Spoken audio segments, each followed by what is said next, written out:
round 2 of MotoGP in 2025, fresh off the back of a thrilling, a pretty hot and humid start to the year in Thailand 2 weeks ago, where Marc Marquez dominated the weekend, pole position, sprint win, and a very first Grand Prix victory in the factory red of Ducati. But it didn't go all his own way, did it? In the end, having to allow his brother Alex Marquez through to manage that front tyre pressure and giving us instead a real dramatic finish in those closing 5 laps. But it's great to be back here in Argentina to bring you round 2 of MotoGP in 2025. It is a place where Marquez has dominated in the past. Last time he was here, 2019, when he won the race by close to 10 seconds. He was already 3 seconds up the road after only 3 laps. He comes into this weekend, as you can imagine, as the heavy favourite. Everyone in the paddock is fully expecting to see the 93 take victory in the sprint and the Grand Prix this weekend. But that, I think, allows the other 21 riders on the grid to go under the radar and potentially cash in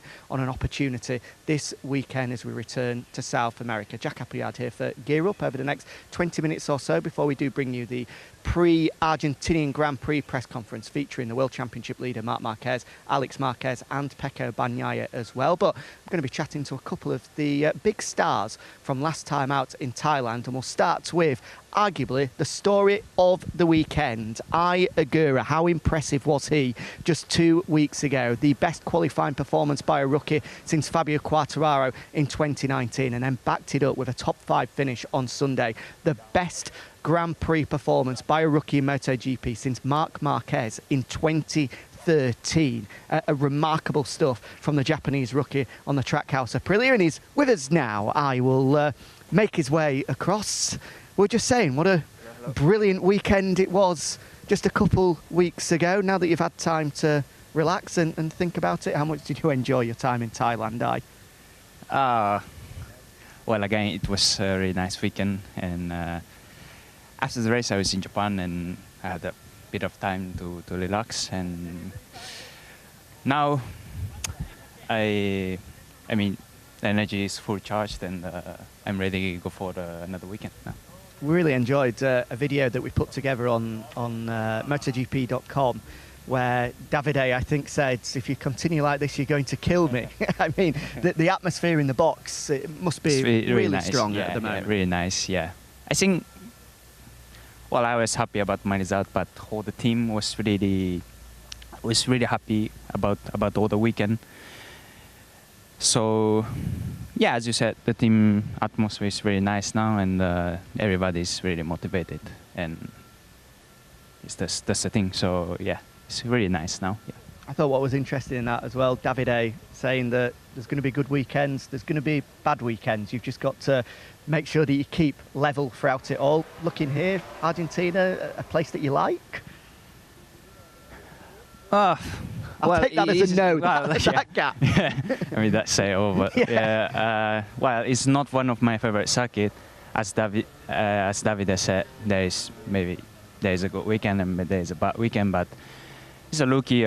I'm ready to take everything, so just we will see how we start on Friday, and well, always the target is to give my maximum, so same target for this weekend. Yeah. How different a weekend do you think it will be? Obviously, throughout pre-season testing, you had a lot of time in Sepang, you had the days in Buriram. Is this going to be a bit more of a challenge here, coming in fresh? For sure. Before Thai GP, I had 2 days of testing in Buriram circuit, so I think this time the thing is a bit different compared official test in Malaysia or the GP weekend in Thailand. So as you said, it will be challenging weekend, but it's really that's really nice, and maybe that's what I need now. So yeah, I'm ready to have fun here, and well, we see what happens. Yeah. Have you watched the race back from Thailand? Yes. And what did you make of it? No, just I watched the race where I could improve, or where I was good, where I was bad, and that's all. That's nothing special. I know, in particular, I know from the sprint, the opportunity to follow Pecco so closely for 13 laps, I'm sure was like gold dust. I thought it was interesting as well, you're saying that in the stop and go corners, that's where you felt that you had a big advantage, but when you could flow and roll into the corners with a little bit more corner speed, you felt that you could really challenge and go with Pecco. Yeah, as I said after the race, certain laps behind Pecco was something really quality for me, and I could see the difference really between the top riders and me now. And yeah, luckily this type of circuit is not really stop and go corners, so I hope that I can be competitive this weekend. Well, great to see you. I hope you have another good weekend. Thank you. I'm sure you're going to get a lot of support. I know you've got a lot of new fans at home now that were loving your style from Buriram. So best of luck. Have a good weekend. Thank you. There we go. Great to be able to catch up with Ayagura. I'm sure there are lots of you at home that are big fans of the Japanese star now after the splash that he made at that opening Grand Prix of the year in Buriram. As I said, setting records, brilliant stuff from Ay. Best ever qualifying performance by a rookie since Fabio Quartararo in 2019. And then the most impressive one, not only fourth in the sprint, putting pressure on Pecco Bagnaia throughout it all, trying to steal a podium on debut, but then that top 5 finish, the best non-Ducati, only 7.5 seconds in the end adrift of Marc Marquez. That the best performance by a rookie on debut in the Premier class since Marc Marquez in 2013. Certainly, we said beforehand, one to keep an eye on. Certainly, I think a lot of you will be watching out for the progress of Ayagura throughout the year now. Right, hoping to grab a word with a certain Marco Bezzecchi. I did see that he made his way past earlier. We will be hearing from Franco Morbidelli as well, as we see home hero here, Valentine Peroni. In fact, let's grab a quick word. Valentine, very quickly, come and say hello. We're live on MotoGP. We don't. It's first time to meet you. How are you, Jack? Yes, Martin, nice to meet you. Nice to meet you as well. How are you? Big weekend. Only your second Grand Prix and your home Grand Prix as well. Yeah. Happy to be here with all the Argentinian fans. Too much stress now, but yeah, good. Enjoying the week. So, talk us. What can we expect this weekend from you? I know that home Grand Prix, but this is first time here at the circuit, right? Yeah, nothing. I will try to have a fast adapt to the track and then continue progressing with the bike, trying to find my limit, also the limit from the bike. So yeah, just enjoying the week, enjoy the bike, the riding, the track, the people here, and yeah, that's it. Also, I would like the team try to enjoy also, and all the people here. Well, good luck, have fun, have a good weekend. There's going to be lots of people supporting you, making a lot of noise. There we go. Nice to grab a word with our only home hero this weekend, the only Argentinian out flying the flag for the South American nation this weekend in the Moto3 class. If you're not aware of him, Valentine Peroni on the Red Bull KTM Tech 2 machine in Moto3. So if you come in this weekend, keep an eye out for him and make sure that you give him lots of support as well as we look out, hopefully, to try and grab a certain Marco Bezzecchi or Franco Morbidelli. We want to chat to Frankie as well, not only because he's flying the Latin American flag for us in MotoGP this week, and of course Frankie, half Italian, half Brazilian, but he's also going to be taking part in a pretty special event that's coming to you from Brazil on Monday at the Ayrton Senna circuit, which is going to be the venue of the Brazilian Grand Prix when it returns to the calendar in 2026 in Goiânia. We're going to have Franco Morbidelli, Miguel Oliveira, Luca Marini, Brazilian heroes, Diogo Moreira, all there, all giving their support. And if you do want to get involved in that, you can go to MotoGP.com and apply for free tickets to try and get involved on Monday. So there you go. We'll be speaking to Frankie about that and how excited he is, not only to be back in South America, but for the Brazilian Grand Prix to return to the calendar in 12 months' time as well. As I see, our man Paul here, who works for the VR46 team, is confirming that Frankie is on his way. So we don't have too much longer to wait. But yeah, we can tell you about what to expect this weekend. I just had a quick word with Simon Crafar,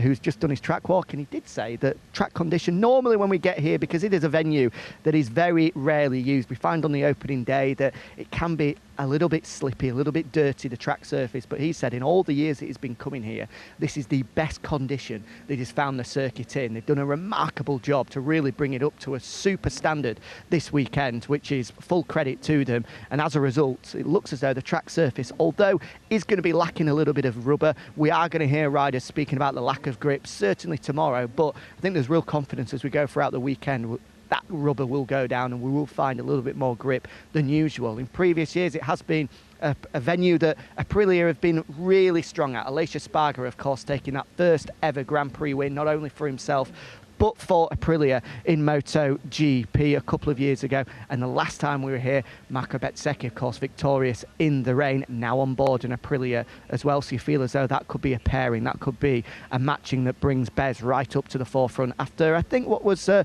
strong start to the season for him at that opening Grand Prix of the year. And now, right on cue, as we see Fabio Di Antonio and Luca Lunetta making their way past, we can grab a word with a certain Franco Morbidelli, who's going to join us now. He's just going to put his cap on to make sure that the sponsors are getting all of the right promotion that they need. And right on cue, here is Frankie. So, hello, how are you, Frankie? Good to see you. Hello. I'm good, thank you. Good to see you too. Welcome to South America. How nice is it to be back? Thank you. It's beautiful to be here in South America. Good vibes? Excited for the weekend? Exactly. Yeah, we are ready for facing this race weekend in South America, a place where we didn't go last year. We haven't been last year here, so we're missing this track and these vibes. So it'll be nice to have a nice weekend here. Place that you like? I mean, I remember last time you were here on the Yamaha, you were pretty competitive. Yeah, exactly. Looking at the old videos here, I was having a lot of fun looking at what I did, at the performance I had with the Yamaha here.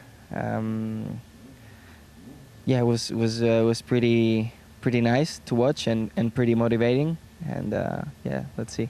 How do you reflect on the opening Grand Prix of the year now that you've had a chance to go home, relax? I imagine watch the race back as well. Pleased with your efforts, or did you feel that there was the potential for a bit more? Was a solid GP. I had some falls, too many falls during Friday for sure, and Saturday as well. So we missed a bit the maximum on Sundays because of that, because of the starting position and because of the mistakes I did during Saturday and Friday. So we are planning on making less mistakes here in Argentina. I can see you've got the Samba spirit here with the Brazilian colours, and of course you're heading up to Brazil on Monday for what I think is going to be a pretty special event, the one-year countdown before the Brazilian Grand Prix returns to the calendar next year. How excited are you for that? It's beautiful. It's beautiful to have a Brazilian GP on the calendar next year. It's nice. It's Brasilia. Well, Goiânia. It's a place that I've never been, and I really don't know. But I'm sure it's gonna be really nice. And they already told me that the track is beautiful. So yeah, we're going there on Monday to catch up with some Brazilian fans and catch up with Brazil more in general, which is always nice for me. So for sure, it's gonna be a nice week for me. I know a couple of years ago, was it, over the winter break, you went back to Brazil to spend time with the family, and you felt that was quite a rich experience, was able to give you quite a lot. And I imagine to get the opportunity to go there in the future, and even this weekend, I mean, we see people travel from all over the continent. It must be quite special seeing the Brazilian flags and the support that you get from such a passionate nation. Yeah. I always have been in deep contact with my Brazilian roots, but for sure, I never. Well, a lot of time for a lot of time during my career, I didn't have really the chance to go back to my family. Luckily, 2 years ago, I was able to do that, and I understood that I should have done that way before. But you know, with the life we live, it's always difficult. You're always busy, and you're always on other doing other stuff and training and all those things. But yeah, Brazil is it's not my second country. It's another part of me. I wouldn't put Italy first or Brazil second or Brazil first or Italy second. It's just what I am, and how I am, and it's beautiful to have the chance to race in MotoGP and finally have a race in what I feel that it's my other home country. In terms of this weekend, just finally, you've just walked the track then. What did you make of it? I know a couple of guys were saying that they feel the surface, which often can be a little bit dirty, doesn't look too bad. So what have you made of the circuit just then? Yeah, the surface doesn't look too bad. We are gonna have to check out practically when we'll go out on track, because here generally the grip is never amazing, and yeah, one of the biggest struggles of the track is definitely the grip, but we will see. We will try to do the best that we can. Let's hope we can see some samba on top of that podium there on Sunday, Frankie. I hope to. Have a good weekend. Good to chat with you, and enjoy the event on Monday as well. I'm sure there's going to be a lot of people giving you some support. Great to be able to catch up with Franco Morbidelli ahead of what is one of his home-ish GP. Certainly will be for sure next year, but as we're saying, one of the real beauties of coming here to Argentina is in the centre of Termas on an evening that the bikes are lined up and you can just check the number plates. And from that, you can see that people have made the trip from Uruguay, from Colombia, from Brazil, from all over South America. It's a real pilgrimage that people take to be able to come and enjoy the Argentinian Grand Prix this weekend. So that is great to see. And we are going to be moving across to our press conference in just a couple of minutes' time. But before we do, we're just going to squeeze in a very quick couple of questions with the man that was stood on the top of that podium the last time we were here with a Lionel Messi signed shirt on. Marco, hello, how are you? Hello, I'm fine. And you? Yeah, not bad, not bad. Where is that Lionel Messi t-shirt? Is it at home in good condition? Yes, it's in my house. Have you got it framed? Yes. Yeah. I have a cool frame, and as soon as I go inside my house, I always see the t-shirt. I imagine good memories coming back here as a result. First MotoGP win with the team in such an atmosphere as well. How do you reflect coming back to the circuit for the first time? Yeah, I have very good memories here. Also, my first win in Moto3 was here, so it's a special place for me.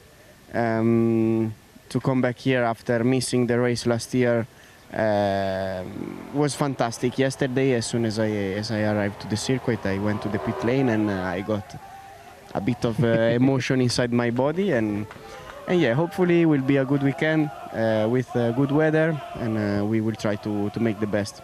Last one, because we've got to go to the press conference very quickly. You've been successful here. Aprilia have been successful here after what you learnt from that first Grand Prix. Do you think that the ingredients are there for a strong weekend?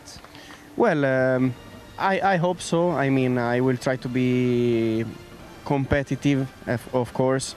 The bike is improving a lot, so hopefully also the bike will be very good here, and I will try my best to make the best performance that I can. If it's a good one, of course I will give my all to achieve it. If not, anyway, I will try my best to bring at home the maximum. Well, great to see you, Marco. Have a good weekend. We need to think what the new T-shirt needs to be for this year. Maybe Julian Alvarez on the back. We'll think of something. Honestly, I'm not a very big football man. I don't know anyone in football, so they gave the T-shirt to the wrong man. Well, hey, I'll take it if you want. I'm more than happy to anyway, have a Messi for sure. I know Messi, but all the other players, I'm not an expert in football. You got the right one there. Marco, great to have you here. Hopefully it's going to be a good weekend for this man. Will it be a good weekend for these three guys in the press conference? Marc Marquez, Alex Marquez and Pecco Bagnaia are with Matt Burt.